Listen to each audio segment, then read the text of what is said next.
보통 우리가 뭔가를 먹고 싶다라고 느끼는 건 몸에서 뭐가 부족하다는 얘기인데 부족한 것이 만약에 채워졌다고 가정해 보시면 그때는 더 이상 먹고 싶지 않습니다. 그렇죠?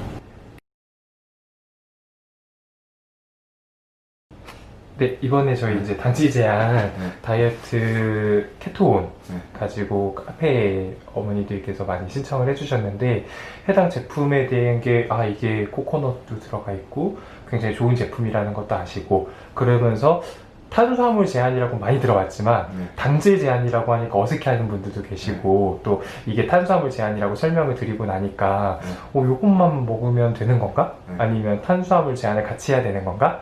혹은 탄수화물 제한을 한다고 해서 진짜로 내가 여지껏 해왔던 다이어트들보다 훨씬 효과가 있을까? 다양한 좀 궁금점들을 주셨는데 정확히 당질에 대한 다이어트에 대한 설명을 다시 한번 좀 해주시면 좋을 것 같고 추가적으로는 이 케톤 제품을 어떻게 먹으면 효과적으로 먹을 수 있는지를 좀 알려주시면 좋을 것 같습니다.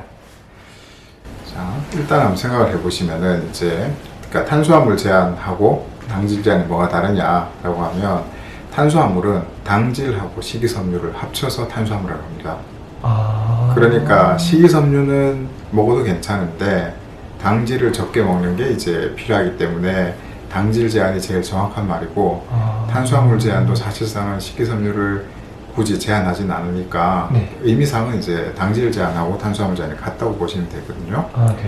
근데 내가 탄수화물 중독이다 라고 하는 그런 경우를 한번 생각해 보시면 자, 탄수화물 중독은 있는데 지방 중독이거나 단백질 중독이거나 이런 말은 왜 없을까요?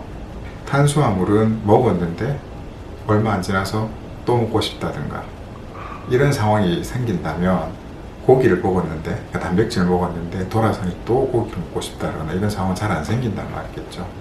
보통 우리가 뭔가를 먹고 싶다라고 느끼는 건 몸에서 뭐가 부족하다는 얘기인데 부족한 것이 만약에 채워졌다고 가정해 보시면 그때는 더 이상 먹고 싶지 않습니다. 그렇죠?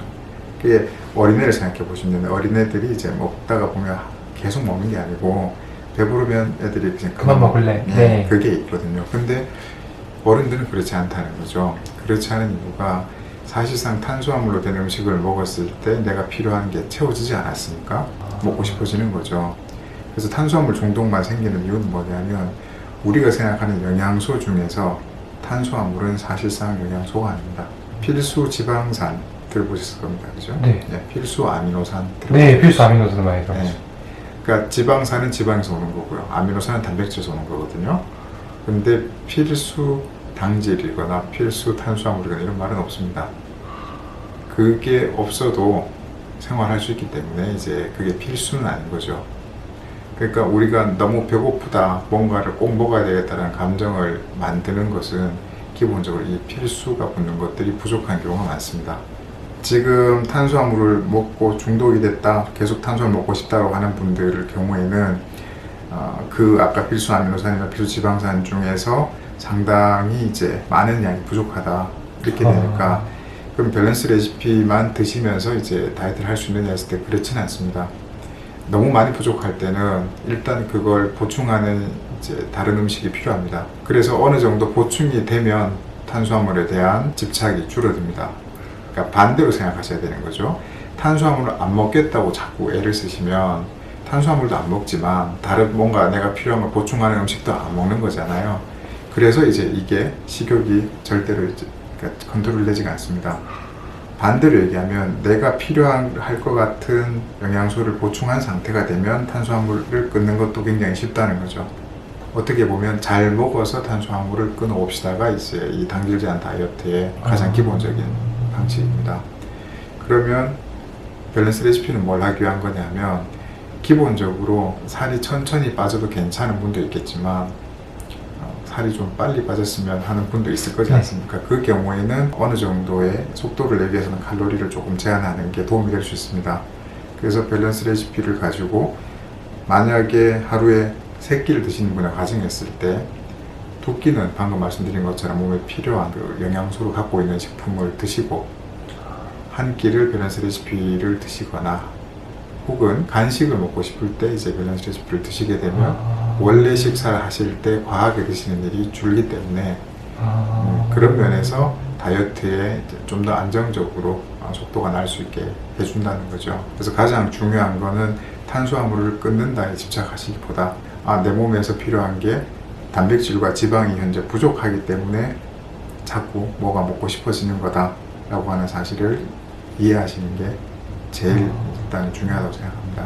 굳이 나누자면 케톤은 뭐 아침, 점심, 저녁 중에서 네. 어떤 걸 대용으로 먹는 것이 더 효과적일까요? 너무 늦게 주무시는 분이라면은 아침 쪽이 좋다고 생각하고요. 어차피 너무 늦게 주무시는 분은 밤에 저녁을 드셨다 하더라도 보통은 음식이 한 5시간 정도 되면 소화가 된다고 보거든요. 네. 저녁에 7시쯤 드셨다고 했을 때 12시가 되면 이미 소화가 됐기 때문에 네. 다시 또 뭔가를 먹고 싶어질 수 있는 자연스러운 시간대가 되거든요. 그러니까 늦게 주무실 거라면 이것만 가지고는 계속 배고픔이 생기기 네. 쉬운 조건이 되니까 그러면 이제 오전이 더 좋겠죠. 아니면 이런 시간대에 대해서 이제 고민스러우시다면은 반대로 일주일에 6일은 그냥 식사를 하시고 하루는 밸런스 레시피만 드시는 날로 만드는 것도 괜찮습니다. 왜냐하면 사람 몸이 일정 정도 에너지가 레벨이 한번 내려가는 것이 네. 다이어트에 도움이 되기 때문에 보통 다른 분과 약속이 있다거나 업무 때문에 뭔가 이제 식사를 하지 않고는 내가 그 일을 하기 어렵다라고 네. 하는 분들 같으면 쉬시는 날 주말 중에 하루 정도를 밸런스 레시피만 드시고 일반 음식은 그냥 물 정도만 드시면서 이렇게 다이어트를 해가시는 것도 더 편리하게 다이어트 하실 수 있는 방법이라고 생각합니다.